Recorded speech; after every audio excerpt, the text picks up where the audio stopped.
In the latest camera rankings of this popular Japanese camera retailer, the Canon EOS R5 Mark II didn't come in first. So, who managed to steal first place? Well, it's not a Sony, but Sony did manage to dominate the top 10 with 5 cameras. But before we get to the details, please subscribe to this channel.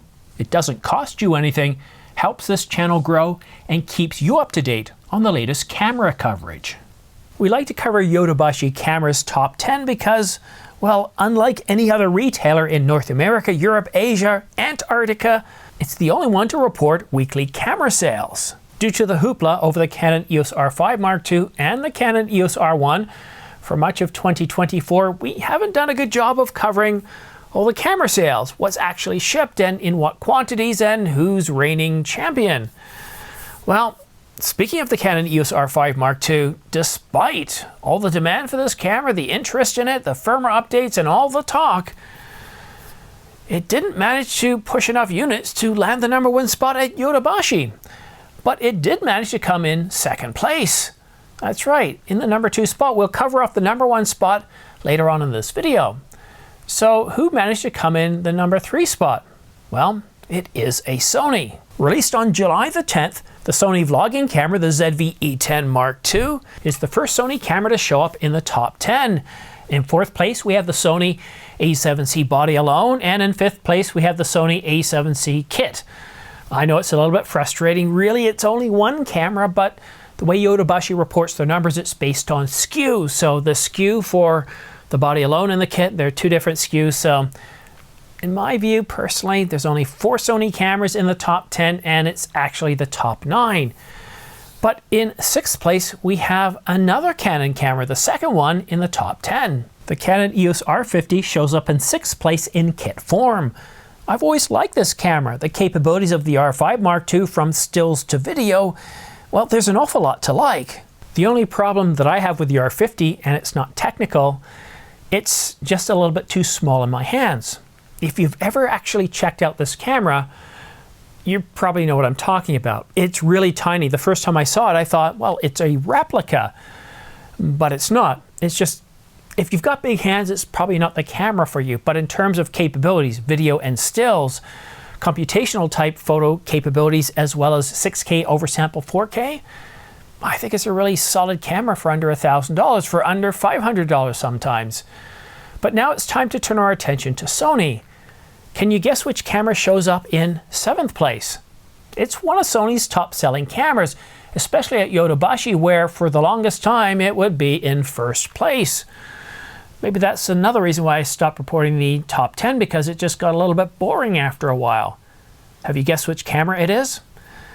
It's the Sony a7 IV.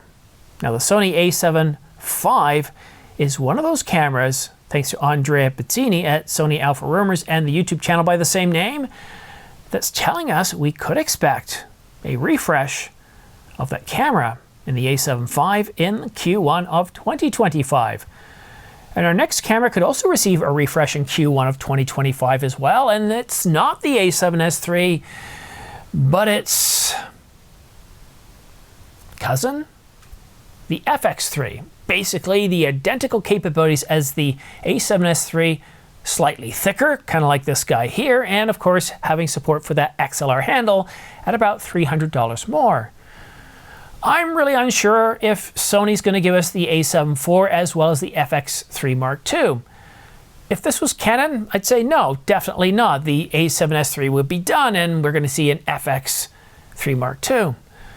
If this was Panasonic, the same thing, but Sony, this is the same company that when they released a refresh of the a7C with the a7C II and the a7CR, kept the a7C around, 3 models for what is essentially the same camera. Yes, I know the R is quite different from the C2, but you know where I'm going with this. I think it's possible that Sony could give us the a7S IV and the FX3 Mark II. I mean, after all, they've got the dies for both cameras. All they have to do is update the firmware and they can put the same components inside the body. It's not like they have to redesign a whole new model. Could you see Sony doing that? Could you even see Sony keeping around the A7S III, while the A7 IV and the FX3 Mark II are on the marketplace.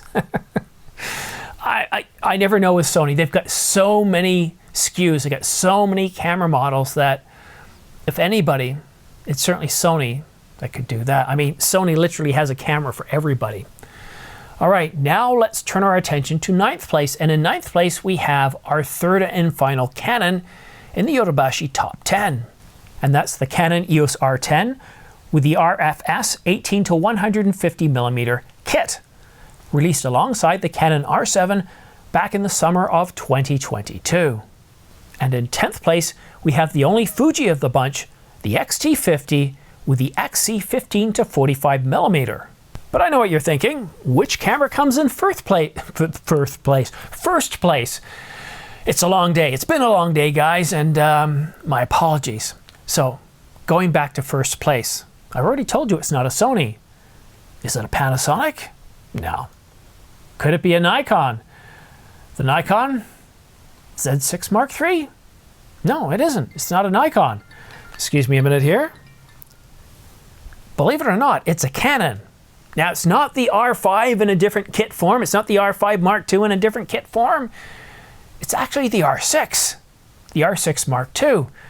Now, perhaps it's that deep discount that Canon's been offering on the R6 Mark II for several months. It's not even 2 years old at this point. We're a month away from the camera being 2 years old, and already Canon has discounted it by $500. And the reason for that?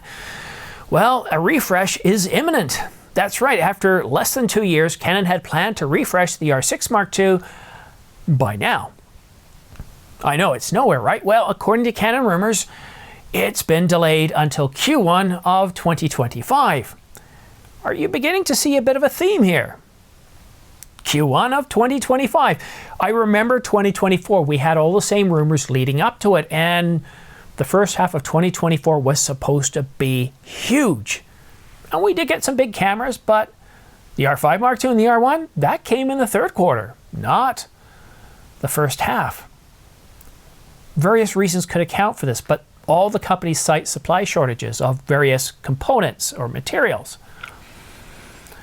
So, at least for now, it's looking like Q1 of 2025, we're supposed to get a big refresh. And again, remember, Panasonic hasn't updated the S1 in 6 years. 6 years. That's just crazy. And that's 6 years as of last month. Sony, we're expecting multiple cameras, as we already talked about in this video. Canon's expecting to refresh some cameras. And of course, Nikon with the Z9 Mark II, perhaps with that new sensor I talked about yesterday or a couple of days ago, that's supposed to have a sensor that can do double duty as both a global shutter and a rolling shutter. And depending on what you're shooting in the same frame, while you're taking the same shot, it's going to look at part of the frame and say, you know what, this part we're going to use a global shutter technology, and the rest of it we're going to use rolling shutter. Why would you do that? Well, simply put, rolling shutter offers us greater speed, and if nothing's moving, well, then rolling shutter is preferred. But if you need to completely eliminate motion blur, aka photography, as opposed to less video, well, then that's where the global shutter really kicks in. So 2025 Q1 is rumored to be a big quarter. We'll just have to wait and see. And of course, we do have CP Plus, which is usually around the 3rd or 4th week of February, as our first big trade show. Actually, there is another trade show coming up this year. It's Profusion in Toronto down at the Metro Convention Center.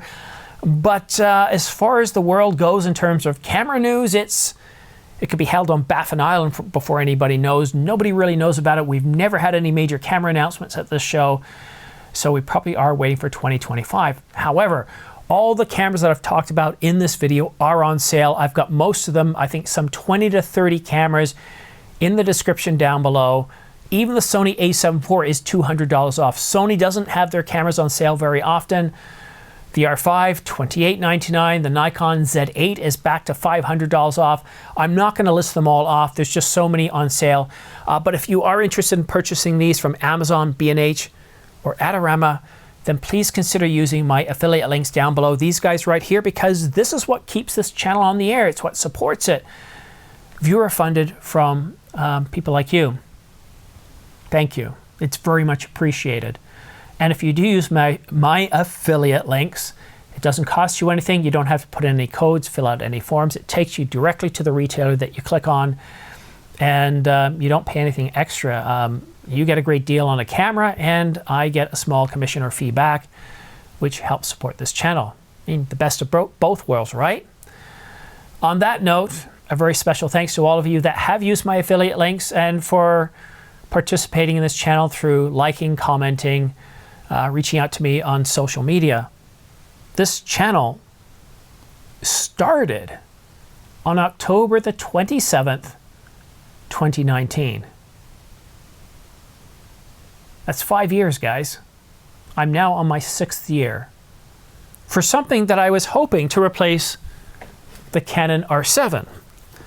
I was hoping to make maybe $100 or $200 a month to be able to purchase a new camera every 3 years. Maybe it was going to be the 90D. I didn't know at that time. I just thought I'd start doing it. And if you've been watching this channel for a while, go back and look at that first video and see how green I was. I asked myself, how hard could it be? And then started on this journey with you, being really the first and only channel to really just cover news and rumors 100% of the time. And I've really enjoyed it. I've learned a lot. Now, this channel has exceeded my expectations in terms of where I thought it would be, and I decided to exploit that opportunity. And what I see now is that as I approach my retirement years, this is going to be my retirement gig. And I hope to be shooting. Once I retire, instead of shooting in a studio like this, I plan to be outside in the beauty of the mountains, the ocean, the forests, and to be able to shoot in much more scenic places, locales, to bring you the latest news. I mean, just filming down on the beach. I don't know if you recall this, but I think it was back in June. Yep, June. I actually did 2 live streams from a beach, English Bay in Vancouver. I kid you not, with a cell phone, providing us with the bandwidth, my MacBook Air, really tiny travel computer, and I was able to live stream in 4K. It was pretty cool. And I just imagined at that point, now, if I could do this a little bit more professional, because I was just scrambling, imagine doing this as a full-time gig. And maybe, I don't know, we're all, I don't know what it's like where you are in your country, but in Canada right now, it's very challenging. The cost of houses, the average price of a house is around $1 million. And that is a lot of money here. A doctor and his wife, who happened to be a doctor as well, would have trouble affording a house where I live here. I'm lucky. I bought years ago when houses were like $200,000. So I don't have to deal with that, but still the cost of everything is very, very expensive, and I'm afraid to see where things are going. So I'm really happy to have this opportunity to already have my retirement gig figured out. And a big thanks to you. But one thing I was trying to get to is, if you have a passion for something, and maybe photography is a passion and it's not a business. If you're out someday, you're shooting something, you get an idea, you think, hey, I could monetize this somehow. Don't think for a moment that you're not smart enough. Don't think for a moment that I couldn't do this. You see, that's the imposter syndrome. And anybody who's really good at anything will tell you that as soon as they really started getting into something, they felt like an imposter, like everybody around them was smart and intelligent, and they were just, somebody was going to realize that their stuff was crap someday. But then look what happened. And that's what I discovered too. So listen to that voice inside you, and you never know, maybe it might provide you with other opportunities. And let me know what country you're watching this video in. What are the challenges where you are? Have you thought of turning something into a business? And let people know in the comment section, because believe it or not, the comments that you leave help inspire other people. And that's one of the biggest things I've enjoyed about this channel, is creating a community where we can learn off each other. But that's it for now. I probably turned this 6-minute video into another 18-minute video, but you know what? I just feel like going on a little bit of a rant. Thank you so much for tuning in. Thank you so much for watching to the very end. Have yourself a great day, a great weekend, and we'll see you again soon. And if you're living in Canada, have yourself a happy Thanksgiving. It's Thanksgiving on Monday. We're probably going to celebrate on Sunday. Which day do you celebrate on? Saturday, Sunday, or Monday? Cheers. Have a good day. Happy Thanksgiving, and we'll see you again soon.